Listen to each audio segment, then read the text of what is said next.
नमस्कार मित्रों, हम आपका स्वागत करते हैं हमारे YouTube चैनल पर जिसका नाम है इंडिया ट्रैवल मस्ट सीज।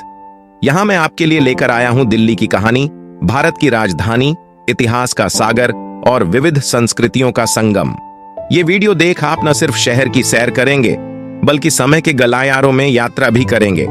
अब मैं आपका होस्ट एंड दोस्त जयेश शर्मा YouTube पर आपका गाइड बनकर आपको दिल्ली की यात्रा पर ले चलता हूं, जहां हम घूमेंगे Lal Qila, Qutub Minar, India gate, Lord's temple और जंतर मंतर जैसी अनेक जगहों पर। तो आप अपनी कुर्सी की पेटी बांध लीजिए और तैयार हो जाए, क्योंकि दिल्ली की सुंदरता कैद करने के लिए हम बिल्कुल तैयार हैं। तो चलो अब हम आगे बढ़ते हैं। इंडिया गेट 42 मीटर ऊंचा यह शानदार गेट न सिर्फ सौंदर्य का प्रतीक है बल्कि भारत के इतिहास की एक महत्वपूर्ण कहानी कहता है। 1911 में सर एडविन लुटियंस ने ब्रिटिश युद्ध स्मारक के रूप में इसका डिजाइन तैयार किया। प्रथम विश्व युद्ध और तीसरे अफगान युद्ध में ब्रिटिश सेना के लिए लड़ते हुए शहीद हुए 70,000 से अधिक भारतीय सैनिकों की अमर स्मृति इंडिया गेट समर्पित है। इसके ग्रेनाइट के पत्थर पर उन 13,996 सैनिकों के नाम अंकित हैं जिनकी पहचान हो सकी। शांति के प्रतीक के रूप में जलने वाली अमर ज्योति इन्हीं वीरों को श्रद्धांजलि है जो हर शाम दिल्ली के आकाश को रोशन करती है। गणतंत्र दिवस की परेड यहीं से शुरू होती है, जिसे देखने के लिए हजारों लोग जुटते हैं। इंडिया गेट दिल्ली का एक लोकप्रिय पर्यटन स्थल है। दिल्ली का लाल किला भारत के इतिहास का गवाह है। 1638 में शाहजहां ने लाल किले का निर्माण करवाया था। इसके निर्माण में 11 साल लगे। यह किला मुगल साम्राज्य का केंद्र था।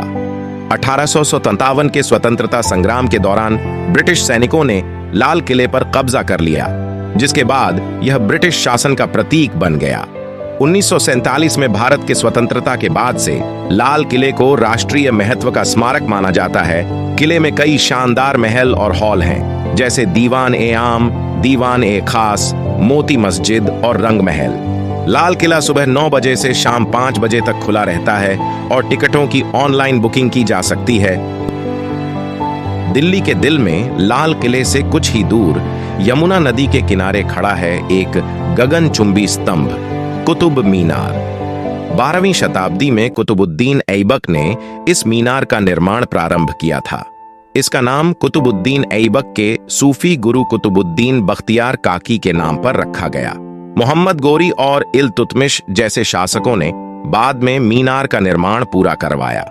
73 मीटर ऊंचा यह स्तंभ भारतीय उपमहाद्वीप की सबसे ऊंची मीनारों में से एक है।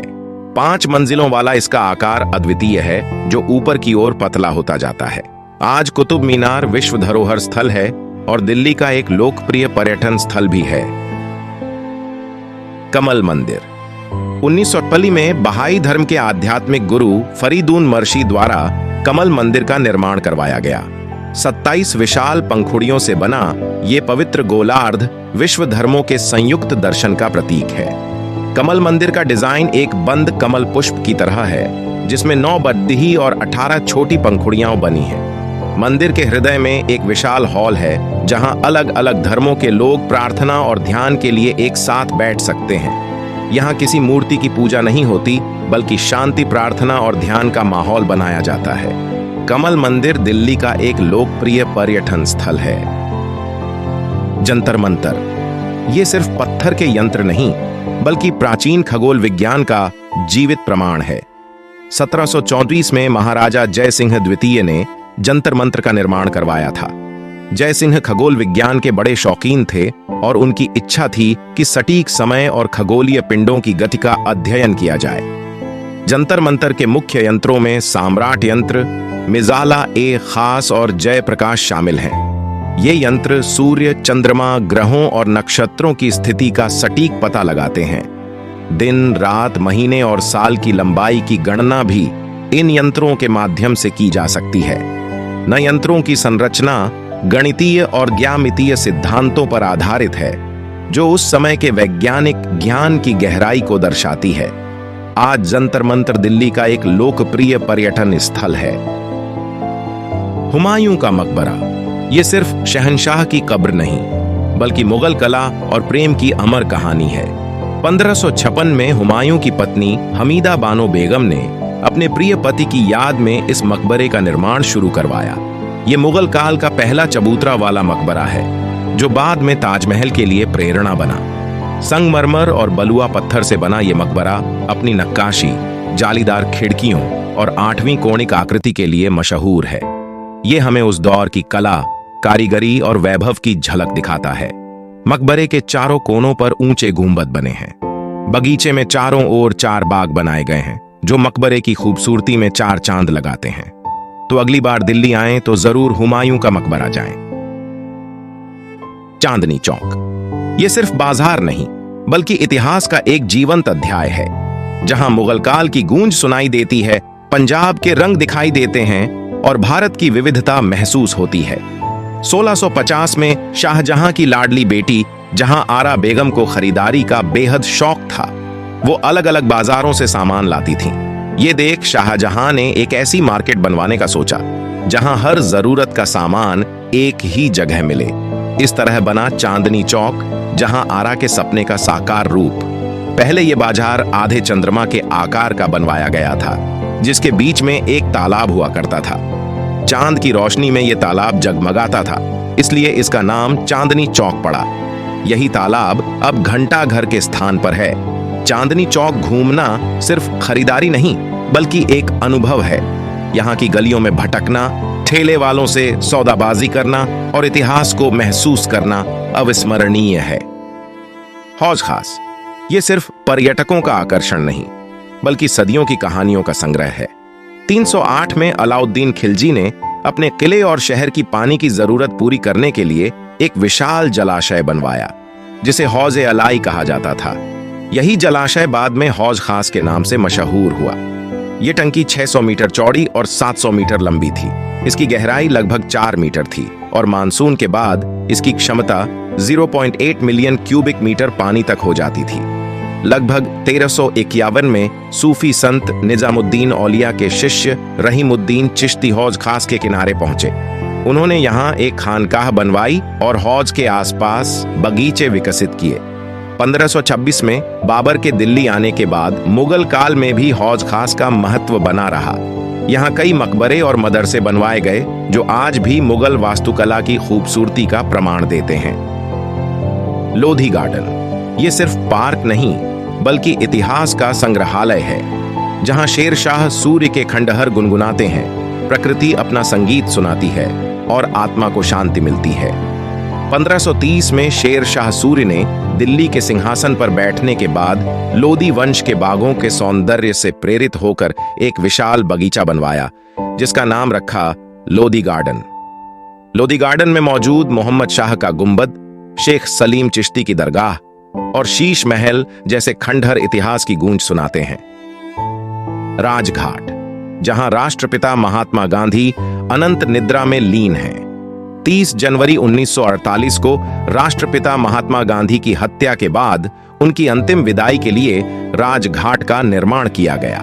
ये स्मारक किसी भव्य मंदिर या महल की तरह नहीं, बल्कि एक साधारण चबूतरे के रूप में है। यही सादगी गांधी जी के जीवन दर्शन और अहिंसा के सिद्धांत को दर्शाती है। राजघाट का केंद्र बिंदु है एक वर्गाकार चबूतरा, जो काले संगमरमर से बना है। ये चबूतरा 78 फीट लंबा और चौड़ा है, जिसके चारों कोनों पर 4 कोठर बने हुए हैं। इन कोठरों में 4 धर्म ग्रंथों रामायण, कुरान, बाइबल और त्रिपिटक से शांति के संदेश उकेरे गए हैं। चबूतरे के केंद्र में एक ज्वाला हमेशा जलती रहती है, जिसे अमर ज्योति कहा जाता है। अग्रसेन की बावली 14वीं सदी में राजा अग्रसेन के शासनकाल में इस बावली का निर्माण हुआ था। उस समय दिल्ली में पानी की कमी होती थी, इसलिए ऐसे बड़े बड़े कुएं बनाए जाते थे, जिनमें साल भर बारिश का पानी जमा हो जाता था। अग्रसेन की बावली की सबसे खासियत इसकी वास्तुकला है। 103 सीढ़ियां धीरे धीरे नीचे उतरती हैं, जो मानो हमें इतिहास की गहराइयों में ले जा रही हैं। दीवारों पर की गई नक्काशी और कलाकृतियां उस दौर की कारीगरी का प्रमाण देती हैं। पुराना किला 1206 में कुतुबुद्दीन ऐबक ने इस किले का निर्माण शुरू किया था, जिसे उस समय किला ए राय पिथौरा कहा जाता था। ये दिल्ली सल्तनत का पहला किला था, जिसने दिल्ली को राजधानी और शक्तिशाली केंद्र बनाया। सदियों तक पुराना किला दिल्ली सल्तनत, मुगल साम्राज्य और ब्रिटिश राज का गवाह रहा है। अलाउद्दीन खिलजी, मोहम्मद तुगलक, शेर शाह सूरी, हुमायूं, अकबर, इन सभी शासकों की कहानियां इस किले की दीवारों से जुड़ी हुई हैं। आज पुराना किला दिल्ली के एक लोकप्रिय पर्यटन स्थल के रूप में जाना जाता है। यहाँ आने वाले पर्यटक इतिहास की झलक देखते हैं, खंडहरों की कहानियां सुनते हैं और प्राचीन वातावरण का अनुभव करते हैं। दिल्ली की नब्ज में सुंदर सरोवर के किनारे स्थित है एक पवित्र गुरुद्वारा, बंगला साहिब। मूल रूप से ये जयपुर के महाराजा जय सिंह का एक बंगला था, जिसे जय सिंहपुरा पैलेस कहा जाता था। 1664 में गुरु हरकिशन जी दिल्ली यात्रा के दौरान इसी बंगले में रुके थे। उस समय दिल्ली में चेचक और हैजा की महामारी फैली हुई थी। गुरु हरकिशन जी ने बंगले के कुएं से पानी पिलाकर और प्रार्थना करके कई लोगों की जान बचाई। माना जाता है कि इसी कुएं का पानी आज भी पवित्र और रोग निवारक माना जाता है। 1783 में सरदार भगेल सिंह ने इसी बंगले के स्थान पर गुरुद्वारा बंगला साहिब का निर्माण करवाया। ये गुरुद्वारा अपनी शानदार वास्तुकला, विशाल सरोवर और शांत वातावरण के लिए प्रसिद्ध है। आज बंगला साहिब दिल्ली के एक प्रसिद्ध पर्यटन स्थल के रूप में जाना जाता है। दिल्ली में यमुना नदी के तट पर विराजमान है अक्षरधाम मंदिर। ये सिर्फ पत्थरों का मंदिर नहीं, बल्कि भारतीय संस्कृति का जीवंत चित्र, श्रद्धा का महासागर और इतिहास का साक्षी है। 2005 में निर्मित ये मंदिर ज्योतिर्धर भगवान स्वामी नारायण की पवित्र स्मृति को समर्पित है। स्वामी नारायण संप्रदाय के 5वें उत्तराधिकारी प्रमुख स्वामी महाराज के मार्गदर्शन में इसका निर्माण हुआ। 100 एकड़ में फैला ये परिसर लाल बलुआ पत्थर से बना है और इसमें हाथ से नक्काशी की सुंदरता देखी जा सकती है। इसे Guinness book of world records में दुनिया के सबसे बड़े हिंदू मंदिर परिसर के रूप में भी शामिल किया गया है। तो अगर दिल्ली आएं तो जरूर अक्षरधाम मंदिर जाएं।